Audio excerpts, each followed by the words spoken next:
ପିଲାମାନଙ୍କ ଭିତରେ କିଛି ପାର୍ଥକ୍ୟ ନଥାଏ। ପାର୍ଥକ୍ୟ ଥାଏ ଗୁରୁଙ୍କ ପାଖରେ, ପାର୍ଥକ୍ୟ ଥାଏ ମମିକାଡ଼ିଙ୍କ ପାଖରେ। ଯେମିତିକା ମମିକାଡ଼ି ସେମିତିକା ପଢ଼ୁଛନ୍ତି, ଯେମିତିକା ଶିକ୍ଷକ ସେମିତିକା ଛାତ୍ରଛାତ୍ରୀ।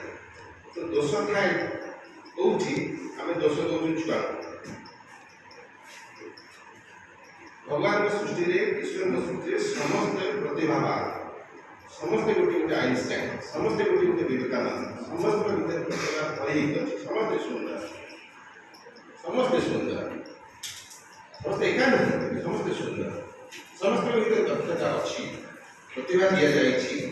ତାକୁ ଆମେ ଚାପଗ୍ରସ୍ତ କରିଦେଉଛୁ, ତାକୁ ଆମେ ଚାପି ଦେଉଛୁ ଆମର ରୁଗ୍ଣ ମାନସିକତା ପାଇଁ।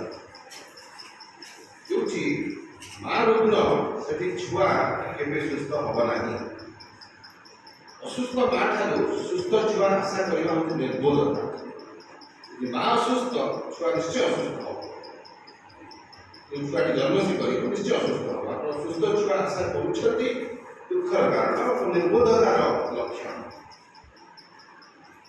ସମାଜ ଯଦି ରୁଗ୍ଣ, ସମାଜ ଯଦି ଅସୁସ୍ଥ, ସମାଜ ଯଦି ଲୋଭଗ୍ରସ୍ତ, ସବୁ ପ୍ରକାର ଦୁର୍ନୀତିଗ୍ରସ୍ତ, ସବୁ ପ୍ରକାର ବିକାରଗ୍ରସ୍ତ, ଭୁଲ ରାସ୍ତାରେ ସମାଜ ଚାଲୁଛି, ଯଦି ରାସ୍ତା ଭୁଲ, ଯଦି ମାର୍ଗ ଭୁଲ, ଲକ୍ଷ୍ୟ ନିଶ୍ଚୟ ବଞ୍ଚିକା ହୋଇବ।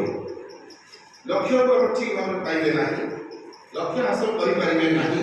ତ ଆପଣ ଲକ୍ଷ୍ୟ ଯାଏ, ବ୍ୟକ୍ତିଗତ ଲକ୍ଷ୍ୟ ଇଞ୍ଜିନିୟର ହେବି, ବ୍ୟକ୍ତିଗତ ଲକ୍ଷ୍ୟ ଡାକ୍ତର ହେବି, ବ୍ୟକ୍ତିଗତ ଲକ୍ଷ୍ୟ IAS ହେବି, ବ୍ୟକ୍ତିଗତ ଲକ୍ଷ୍ୟ ହେଇପାରେ ଆପଣଙ୍କର, କିନ୍ତୁ ସେ ଲକ୍ଷ୍ୟ କିଛି ମାନେ ନାହିଁ। କାରଣ ମୂଳ ଭୁଲ ଅଛି। ମଣିଷ ମଣିଆ, ମଣିଷ ନ ହେଇକି ଡାକ୍ତର, ଭଲ ଡାକ୍ତର କିନ୍ତୁ ମଣିଷ ହେଇଛି କି? ମଣିଷ ନ ହେଇକି ଇଞ୍ଜିନିୟର, ଇଞ୍ଜିନିୟର ଭଲ ଇଞ୍ଜିନିୟର, ସୁସ୍ଥ ସଚ୍ଚୋଟ ଇଞ୍ଜିନିୟର। ଆପଣ ଚୋର ଇଞ୍ଜିନିୟର କଥା ମୁଁ କହୁନି, ଯେ ଦୁର୍ନୀତି କରୁଛି ସେ ଇଞ୍ଜିନିୟର କଥା କହୁଛି। ସୁସ୍ଥ ଇଞ୍ଜିନିୟର, ଭଲ ଇଞ୍ଜିନିୟର, ଯେ ସାଧୁ ଇଞ୍ଜିନିୟର ନା କଥା କହୁଛି। ସାଧୁ ଆଉ ଚୋରି କରିଥିବା ଇଞ୍ଜିନିୟର, ଡାକ୍ତର, ପ୍ରଫେସର, ବୈଜ୍ଞାନିକ କିଛି ତଫାତ ନାହିଁ। କାରଣ ସାମାଜିକ ସମ୍ପୃକ୍ତି, ମାନବିକତାର ପ୍ରଶ୍ନ, ମାନବିକତା ପ୍ରଶ୍ନ